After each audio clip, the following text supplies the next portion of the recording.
बिस्मिल्लाहिर्रहमानिर्रहीम। आप हजरात के सामने रसूलुल्लाह सल्लल्लाहु अलैहि वसल्लम की एक ऐसी नमाज पेश कर रहा हूँ जो कि 5 फर्ज नमाजों के अलावा है।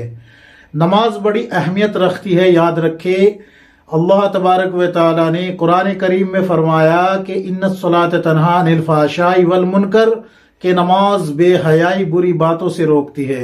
और जब अजान होती है तो मुअज्जिन कहता है हय्या अलस सलाह, आओ नमाज की तरफ, हय्या अलल फलाह, आओ कामयाबी की तरफ। तो पता लगा कि कामयाबी अल्लाह रब्बुल इज़्ज़त ने नमाज में रखी है।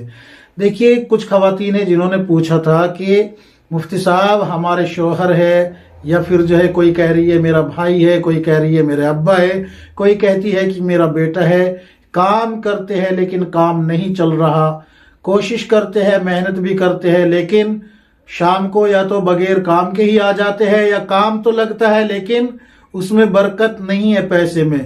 तो कोई ऐसा वजीफा बता दीजिए, कोई ऐसा अमल बता दीजिए जिसकी बुनियाद पे रिज्क में बरकत हो जाए। तो देखिए, वज़ाइफ तो दुनिया भर के मौजूद है, कुतुब अहदीस में भी मिल जाएंगे आपको, बुजुर्गों के अक़वाल भी मिल जाएंगे, लेकिन मैं आप हजरात के सामने एक नमाज पेश कर रहा हूँ रसूलुल्लाह सल्लल्लाहु अलैहि वसल्लम ने जो पढ़ी है। और रसूलुल्लाह सल्लल्लाहु अलैहि वसल्लम ने फरमाया कि हर इंसान पे, मोमिन मुसलमान पे, हर मुसलमान पे उसके जिस्म के जोड़ के बदले में एक सदका है। और चूंकि जिस्म में 360 जोड़ है तो 360 सदके उसको रोज अदा करने होते हैं।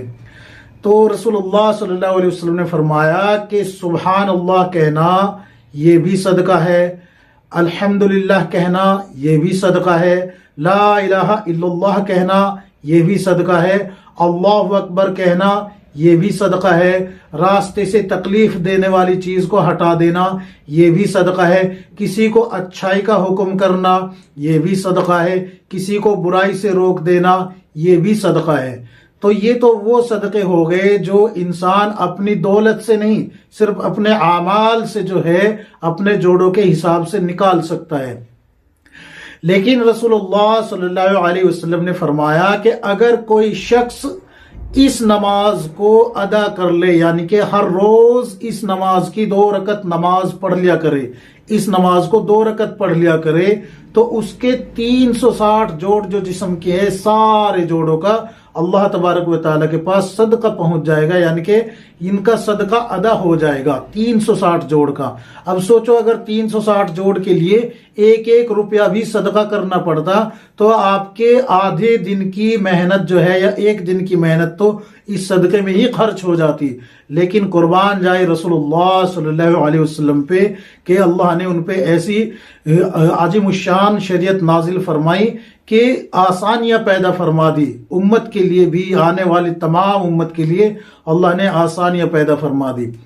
तो देखिए, वो नमाज क्या है उसके बारे में कुछ फजाइल बता देता हूं मैं आपको।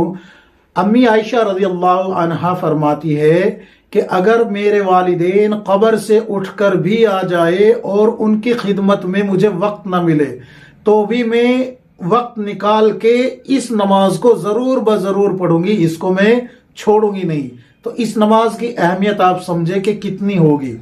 और रसूलुल्लाह सल्लल्लाहु अलैहि वसल्लम की अभी मैंने अहदीस पेश की है आपके सामने कि अल्लाह के नबी सल्लल्लाहु अलैहि वसल्लम ने फरमाया कि हर जोड़ के लिए सदका है। और उलमा फरमाते हैं कि ये नमाज ऐसी है कि जो बंदा इस नमाज को पढ़ता है, या जो बंदी इस नमाज को पढ़ती है, तो उसके घर में कभी फाका नहीं होगा, कभी तंगदस्ती नहीं होगी, कर्जबंद नहीं रहेंगे, और अल्लाह तबारक व तआला ऐसी जगह से रिज्क अता फरमाएगा कि उन बंदों को जो इस नमाज को अदा कर रहे हैं उनको गुमान भी नहीं होगा कि उनको ये रिज्क आखिर मिल कैसे रहा है। इतनी वसअत के साथ अल्लाह तबारक व तआला रिज्क अता फरमाएंगे।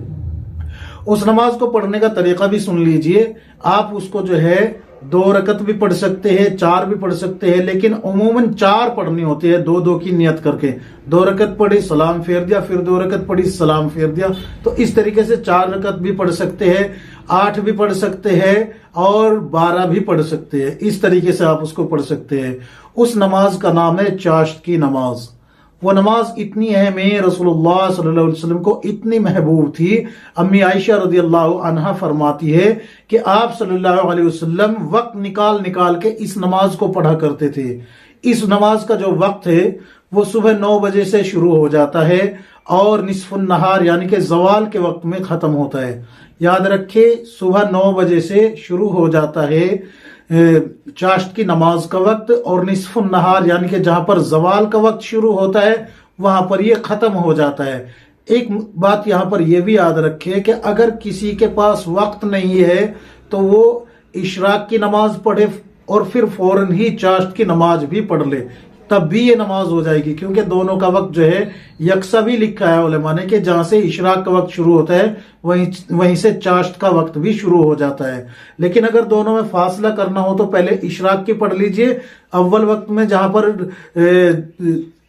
اشراق کا وقت شروع ہوتا ہے وہاں پر آپ اشراق کی پڑھیں، اور پھر قریب 1-1.25 گھنٹہ یا پون گھنٹہ یا 40 منٹ کے بعد پھر آپ جو ہے چاشت کی نماز پڑھ سکتے ہیں۔ لیکن اگر آپ کو وقت نہیں ہے، کہیں ڈیوٹی پہ جانا ہے، کام پہ جانا ہے، تو پھر آپ دونوں کو ایک ساتھ بھی پڑھ سکتے ہیں۔ پہلے اشراق پڑھ لیجئے، پھر آپ جو ہے فوراً ہی چاشت کی نیت باندھ لیجئے۔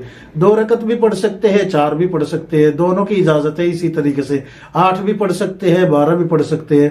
یہ تمام مسائل میں نے جو بتائے ہیں یہ رہے خواتین کے شرعی احکام، یہ کتاب ہے، اس میں یہ تمام مسائل آپ کو مل جائیں گے، یہ فضائل بھی آپ کو مل جائیں گے۔ بخاری شریف آپ اٹھا کے دیکھیں، یہ یہاں پر بخاری شریف بھی موجود ہے، عربی متن، اس میں بھی یہی آیا ہے جو میں نے آپ کو بتایا ہے۔